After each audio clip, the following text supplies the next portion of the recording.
Big boss ನಲ್ಲಿ ಹೋದಾಗ love ಮಾಡಿ ಮದುವೆಯಾದಂಥ ಈ ಜೋಡಿ ಈಗ ವಿಚ್ಛೇದನಕ್ಕೆ ಅರ್ಜಿಯನ್ನ ಸಲ್ಲಿಸಿದ್ದಾರೆ. ಯಾಕೆ ಹೀಗಾಯ್ತು? ವಿಚ್ಛೇದನಕ್ಕಾಗಿ ಚಂದನ್ ಶೆಟ್ಟಿ ಹಾಗೂ ನಿವೇದಿತಾ ಗೌಡ ಅರ್ಜಿಯನ್ನ ಸಲ್ಲಿಸಿದ್ದಾರೆ. ಪರಸ್ಪರ ಒಮ್ಮತದ ಮೇರೆಗೆ ಈಗ ಅರ್ಜಿಯನ್ನ ಸಲ್ಲಿಸಿದ್ದಾರೆ. ವಿಚ್ಛೇದನಕ್ಕಾಗಿ ಅರ್ಜಿಯ ಸಲ್ಲಿಕೆ ಆಗಿದೆ. ಸೊ ಬಿಗ್ ಬಾಸ್ ನಲ್ಲಿ ಲವ್ ಮಾಡಿ ಮದುವೆ ಆದಂತ ಚಂದನ್ ಶೆಟ್ಟಿ ಹಾಗೂ ನಿವೇದಿತಾ ಗೌಡ ಈಗಾಗಲೇ ಕೌಟುಂಬಿಕ ನ್ಯಾಯಾಲಯದಲ್ಲಿ ವಿಚ್ಛೇದನಕ್ಕಾಗಿ ಅರ್ಜಿಯನ್ನ ಸಲ್ಲಿಕೆ ಮಾಡಿದ್ದಾರೆ. ಚಂದನವನದ ಕ್ಯೂಟ್ ಕಪಲ್ ಬಾಳಲ್ಲಿ ಈಗ ಬಿರುಕು ಮೂಡಿದೆ.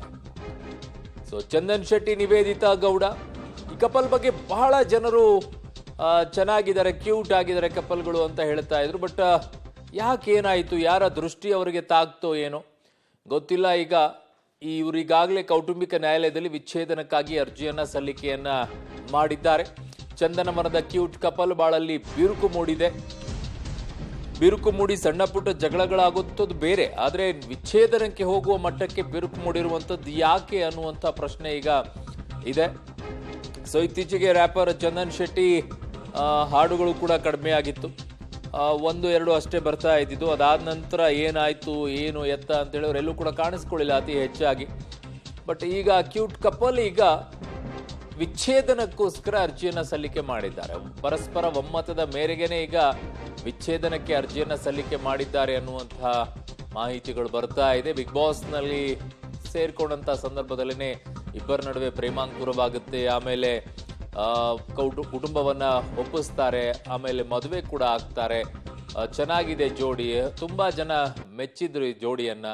ಬಟ್ ಯಾಕೆ ಏನಾಯ್ತು ಗೊತ್ತಿಲ್ಲ. ಈಗ ಸದ್ಯಕ್ಕೆ ಅವರು ವಿಚ್ಛೇದನಕ್ಕೆ ಅರ್ಜಿಯನ್ನ ಸಲ್ಲಿಕೆ ಮಾಡಿದ್ದಾರೆ. ಪರಸ್ಪರ ಒಪ್ಪಿಗೆಯ ಮೇರೆಗೆನೆ ಈಗ ವಿಚ್ಛೇದನಕ್ಕೆ ಅರ್ಜಿಯನ್ನ ಸಲ್ಲಿಕೆಯನ್ನ ಮಾಡಿದ್ದಾರೆ ಅನ್ನುವಂಥ ಮಾಹಿತಿ ಬರ್ತಾ ಇದೆ. ಭಾರತಿ ನನ್ನ ಸಂಪರ್ಕಕ್ಕೆ ಬರ್ತಾ ಇದ್ದಾರೆ, ನನ್ನ ಸಹೋದ್ಯೋಗಿ.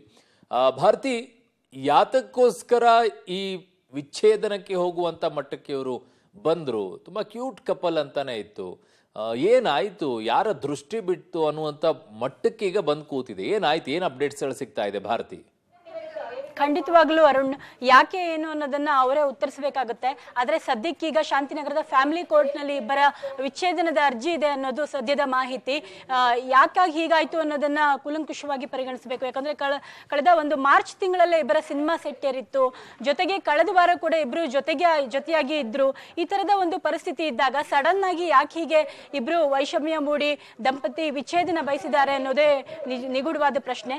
ಸದ್ಯಕ್ಕೆ ಯಾರು ಕೂಡ ಫೋನ್ ಸಂಪರ್ಕದಲ್ಲಿ ಸಿಗ್ತಾ ಇಲ್ಲ. ಚಂದನ್ ಆಗ್ಲಿ ನಿವೇದಿತಾ ಆಗ್ಲಿ ಇಬ್ಬರಿಗೂ ಕರೆ ಮಾಡಿದ್ರು ಕೂಡ ಯಾವುದೇ ರೀತಿಯಲ್ಲಿ ರೆಸ್ಪಾನ್ಸ್ ಇಲ್ಲ. ಹೀಗಾಗಿ ಈ ತರದ ಒಂದು ವಿಚಾರ ಸೀಕ್ರೆಟ್ ಆಗಿ ಇರ್ಲಿ ಅಂತ ಅವ್ರು ಬಯಸಿದ್ರೋ ಏನೋ, ಅಥವಾ ಮುಂದೆ ಯಾವತ್ತು ಹೇಳೋಣ ಅಂತ ಬಯಸಿದ್ರೋ ಏನೋ. ಆದ್ರೆ 2020ರಲ್ಲಿ ದಾಂಪತ್ಯ ಜೀವನಕ್ಕೆ ಕಾಲಿಟ್ಟು ಸೋಷಿಯಲ್ ಮೀಡಿಯಾದಲ್ಲಿ ತುಂಬಾನೇ ವೈರಲ್ ಆಗಿ ಒಳ್ಳೆ ಜೋಡಿ ಅಂತ ಅನಿಸ್ಕೊಂಡಿರುವಂತಹ ಒಂದು ಕಪಲ್ ಇವರು. ಬಿಗ್ ಬಾಸ್ ಸೀಸನ್ 5ರಲ್ಲಿ ಇಬ್ಬರ ಪರಿಚಯ ಆಗಿತ್ತು. ಬಿಗ್ ಬಾಸ್ ಮನೆಯಲ್ಲಿದ್ದಾಗ ಇಬ್ಬರ ನಡುವೆ ಬಹಳ ಆತ್ಮೀಯತೆ ಬೆಳೆದು ನಂತರ ಮೈಸೂರಲ್ಲಿ ಒಂದು ಈವೆಂಟ್ ಅಲ್ಲಿ ದೊಡ್ಡ ಮಟ್ಟದಲ್ಲಿ ಒಂದು ಅವರ ಪ್ರಪೋಸಿಂಗ್ ವಿಷಯ ಸುದ್ದಿಯಾಗಿತ್ತು. ಚಂದನ್ ಅಲ್ಲೇ ವೇದಿಕೆಯೊಂದರಲ್ಲೇ ನಿವೇದಿತಾಗೆ ಪ್ರಪೋಸ್ ಮಾಡಿ ಆ ಮೂಲಕ 1 ವರ್ಷ ಕಳೆದ ಮೇಲೆ ಮದುವೆ ಆಗಿರ್ತಾರೆ. ಅಂತಹ ಜೋಡಿ ಸಿಕ್ಕಾಪಟ್ಟೆ, ಇವರ ಜೋಡಿಯ ಬಗ್ಗೆ ಸಿಕ್ಕಾಪಟ್ಟೆ ಟ್ರೋಲ್ಗಳು ಆಗ್ತಾನೆ ಇದ್ವು. ಆದ್ರೂ ಕೂಡ ಯಾವುದೂ ತಲೆ ಕೆಡಿಸ್ಕೊಳ್ದೇನೆ ತುಂಬಾನೇ ಮಾದರಿಯಾಗಿ ಬದುಕಿದಂತಹ ಜೋಡಿ. ಆದ್ರೆ ಇವರಿಬ್ಬರೇ ಈಗ ವಿಚ್ಛೇದನಕ್ಕೆ ಅಣಿಯಾಗಿದ್ದಾರೆ, ವಿಚ್ಛೇದನಕ್ಕೆ ಅರ್ಜಿ ಹಾಕಿದ್ದಾರೆ ಅನ್ನೋದೇ ಬಹಳ ಕುತೂಹಲಕಾರಿ. ಇಬ್ಬರು ಕೂಡ ಬಾಯ್ಬಿಟ್ಟು ಏನಾಗಿದೆ ಅಥವಾ ಈ ಬಿರುಕು ಮತ್ತೆ ಶಮನವಾಗುತ್ತಾ ಹೋಗುತ್ತಾ ಸರಿ ಹೋಗ್ತಾರ ಜೋಡಿ ಅನ್ನೋದೇ ಎಲ್ಲರ ಪ್ರಶ್ನೆ ಆಗಿದೆ. ಇವನ್ ಸೋಷಿಯಲ್ ಮೀಡಿಯಾದಲ್ಲೂ ಕೂಡ ಈ ಬಗ್ಗೆ ಚರ್ಚೆ ಆಗ್ತಾನೆ ಇತ್ತು. ಇಬ್ರು ಸುಮ್ಮನೆ ಹೀಗೆ ಒಟ್ಟಿಗೆ ಇಲ್ಲ ಅಂದಾಗ್ಲೂ ಏನಾದ್ರೂ ಒಂದು ಗಾಸಿಪ್ಗಳು ಮೂಡ್ತಾ ಇದ್ವು. ಆದ್ರೆ ಈಗ ಫ್ಯಾಮಿಲಿ ಕೋರ್ಟ್ ನಲ್ಲಿ ಈ ವಿಚ್ಛೇದನದ ಅರ್ಜಿ ಇದೆ ಅನ್ನೋದೇ ಬಹಳ ಕುತೂಹಲಕಾರಿ ನಿಗೂಢ. ಇದಕ್ಕೆ ಉತ್ತರ ಕೊಡ್ಬೇಕಾಗಿರೋದು ಸ್ವತಃ ಈ ದಂಪತಿ. ಅರುಣ್, ಬಟ್ ಇತ್ತೀಚೆಗೆ ಎಲ್ಲೂ ಕೂಡ ಅವರು ಜೊತೆಯಾಗಿ ಕಾಣಿಸಿಕೊಳ್ತಾ ಇರ್ಲಿಲ್ವಾ ಏನು ಅಂತೇಳಿ ಹಲವು ಶೋಗಳಲ್ಲಿ ಅವಾಗ ಕಾಣಿಸ್ಕೊಳ್ತಾರೆ. ಅಟ್ಲೀಸ್ಟ್ ಈ ಕಡೆಗೆ ನಿವೇದಿತಾ ಆದ್ರೂ ಕಾಣಿಸ್ಕೊಳ್ಬೇಕಾಗಿತ್ತು, ಇನ್ನೊಂದು ಕಡೆಗೆ ಚಂದನ್ ಆದ್ರೂ ಕಾಣಿಸ್ಕೊಳ್ಬೇಕಾಗಿತ್ತು. ಬಟ್ ಎಲ್ಲೂ ಅಂಥದ್ದು ಕಾಣಿಸಿಕೊಳ್ತಾ ಇರ್ಲಿಲ್ವಾ ಏನು ಅಂತ? ತುಂಬಾ ದೂರನೇ ಆಗ್ಬಿಟ್ಟಿದ್ರ?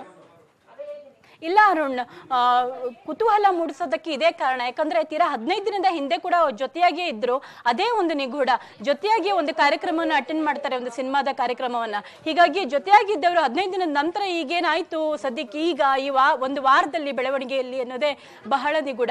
ಇದು ತುಂಬಾ ಹಿಂದೆ ಅಂತೂ ಯೋಚನೆ ಮಾಡಿರೋದು ಅಂಥದ್ದೇ ಅಲ್ವೇ ಅಲ್ಲ. ಎಲ್ಲೋ ಕೋಪದ ಕೈಗೆ ಒಂದು ಬುದ್ಧಿ ಕೊಟ್ಟು ಈ ತರದ ಒಂದು ದುಡುಕಿದ್ರೋ ಏನೋ ಅನ್ನೋದು ಒಂದು ಸದ್ಯಕ್ಕೆ ಕಾಣುವಂಥದ್ದು. ಖಂಡಿತವಾಗ್ಲೂ ಇದು ಸರಿ ಹೋಗಬಹುದು, ವಿಚ್ಛೇದನದ ಅರ್ಜಿ ಇದ್ರೂ ಕೂಡ ಸರಿ ಹೋಗಬಹುದು ಅನ್ನೋದೊಂದು ಆಲೋಚನೆ ಕಂಡು ಬರ್ತಾ ಇದೆ. ಯಾಕಂದ್ರೆ ಇಬ್ರು ಕೂಡ ಯಾವುದೇ ರೀತಿಯಲ್ಲೂ ರಿಯಾಕ್ಟ್ ಮಾಡ್ತಿಲ್ಲ ಈ ಬಗ್ಗೆ.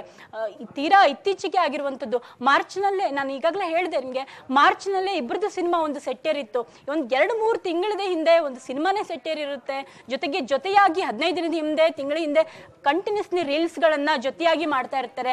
ಇಬ್ರು ನಡುವೆ ಯಾವುದೇ ರೀತಿಯಲ್ಲಿ ವೈಷಮ್ಯ ಕಂಡು ಬಂದಿರಲಿಲ್ಲ. ಹೀಗಾಗಿ ಈ ತರದ ಒಂದು ವಿಚಾರ, ಇಬ್ರು ವಿಚ್ಛೇದನಕ್ಕೆ ಅರ್ಜಿ ಹಾಕಿದ್ದಾರೆ ಅನ್ನೋದೇ ಬಹಳ ನಿಗೂಢವಾದದ್ದು ಅರುಣ್.